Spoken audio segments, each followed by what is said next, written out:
শিশুদের নোবেল খ্যাত আন্তর্জাতিক শিশু শান্তি পুরস্কারের জন্য প্রাথমিকভাবে মনোনীত হয়েছেন সুদীপ্ত দেবনাথ। শিশু সুরক্ষা, জলবায়ু পরিবর্তন, ন্যায় বিচার ও শিক্ষার প্রসারে কাজের স্বীকৃতি স্বরূপ এই মনোনয়ন পেয়েছেন তিনি। যেখানে আমাদের ছবি ডকুমেন্টসগুলো ছিল সবগুলো সাবমিট করি এবং 3 থেকে 4 দিন আগে তাদের যে ওয়েবসাইট ছিল সেখানে বাংলাদেশ থেকে 33 জন মনোনীত হয়েছে, তাদের মধ্যে নিজেকে দেখতে পাই এবং তারপরে আমি অত্যন্ত গর্ববোধ করি যে আসলে আমি যে ভালো কাজগুলো করেছি সেগুলো একটু স্বীকৃতি পেল। একাদশ শ্রেণীতে পড়ুয়া সুদীপ্ত ছোটবেলা থেকেই স্কুলের পড়াশোনার পাশাপাশি বিভিন্ন ধরনের সহশিক্ষামূলক কর্মকাণ্ডের সাথে জড়িত। এর মধ্যে বাল্যবিবাহ, শিশুশ্রম ও শিক্ষা বঞ্চনার মতো সামাজিক সমস্যার বিরুদ্ধে অনলাইন এবং অফলাইনে সচেতনতা গড়ে তুলেছেন। তার উদ্যোগে একাধিক বাল্যবিবাহ প্রতিরোধ হয়েছে এবং বহু পরিবার শিক্ষার গুরুত্ব সম্পর্কে সচেতন হয়েছে। শিশুদেরকে নিয়ে কাজ করার চিন্তা হলো যে আমরা সকলে হচ্ছে বড়দের চোখে ছোটদের দেখি। যখন প্রাপ্তবয়স্করা শিশুদেরকে দেখেন তখন তারা তাদের মানসিকতাকে শিশুদের মানসিকতা ভাবেন, যার ফলে শিশুদের যে সমস্যাগুলো থাকে সেগুলো আসলে প্রকৃতভাবে সমাধান হয় না বা শিশুরা তাদের ভাবনাকে আসলে কাউকে জানাতে পারে না। তো তখনই আমার মনে হয়েছে যে শিশুদের সমস্যাগুলোকে আমাদেরই কাজ করা উচিত সমস্যাগুলো নিয়ে। তরুণ এ সমাজকর্মী আন্তর্জাতিক পুরস্কারের জন্য মনোনীত হওয়ায় পরিবারের লোকজন গর্বিত ও আনন্দিত। সে শিশু শান্তিতে নোবেল পুরস্কারে মনোনীত হয়েছে। আমরা খুবই আনন্দিত এবং গর্বিত।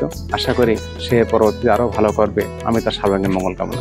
এদিকে সুদীপ্তর সহপাঠী ও বন্ধুরা মনে করেন শুধু মনোনয়ন নয় বরং চূড়ান্ত পুরস্কারও অর্জন করবে সুদীপ্ত। তার এমন অর্জনে খুশি তারাও। সে যখন শিশু শান্তি পুরস্কার বা আমরা যেটাকে শিশু নোবেল বলে থাকি, সে যখন এটাতে সুযোগ পেল বা মনোনীত হলো, সেখান থেকে আমরা বেশ খুশি। আমরা চাই সে এই পুরস্কারটি পাক এবং বাংলাদেশটা অন্য স্তরে নিয়ে যাক। জানা যায় গত 3 বছর ধরে সাতক্ষীরার উপকূলীয় অঞ্চলে শিশু অধিকার নিয়ে কাজ করছেন সুদীপ্ত। অনলাইন প্ল্যাটফর্মে ওয়েবিনার, সামাজিক যোগাযোগ মাধ্যমে প্রচারণা ও ডিজিটাল ক্যাম্পেইনের মাধ্যমে হাজারো মানুষের কাছে শিশু অধিকার সম্পর্কিত বার্তা পৌঁছে দেন তিনি। পাশাপাশি মাঠ পর্যায়ে কর্মশালা ও সম্প্রদায় ভিত্তিক কার্যক্রম পরিচালনা করছেন, যেখানে শিশু সুরক্ষা, অনলাইন নিরাপত্তা ও শিক্ষার প্রতি উৎসাহ বাড়ানোর উপর গুরুত্ব দেওয়া হচ্ছে। সুদীপ্তকে শুভেচ্ছা জানিয়ে জেলা শিশু বিষয়ক কর্মকর্তা মোহাম্মদ রিয়াজুল ইসলাম জানান, তার এ অর্জন অন্য শিশুদেরকেও অনুপ্রেরণা যোগাবে। আমরা বিশ্বাস করি শিশুদের এই মনোনয়নে আগামীর শিশুরা সুদীপ্তকে দেখে উজ্জীবিত হবে এবং তার পথ অনুসরণ করে কাজ করতে আগ্রহী হবে। বাংলাদেশ শিশু একাডেমি সুদীপ্তকে গত 3 বছর ধরে যেভাবে সহায়তা করেছে, আগামী দিনেও সুদীপ্তর পাশে থাকবে এবং সুদীপ্তর মতন অন্যান্য শিশুদেরও সামনের বিকাশে বাংলাদেশ শিশু একাডেমি তাদের জন্য কাজ করবে। হিরন আরও মিনারেল ওয়াটার মাত্র 50 পয়সায় প্রতি লিটার।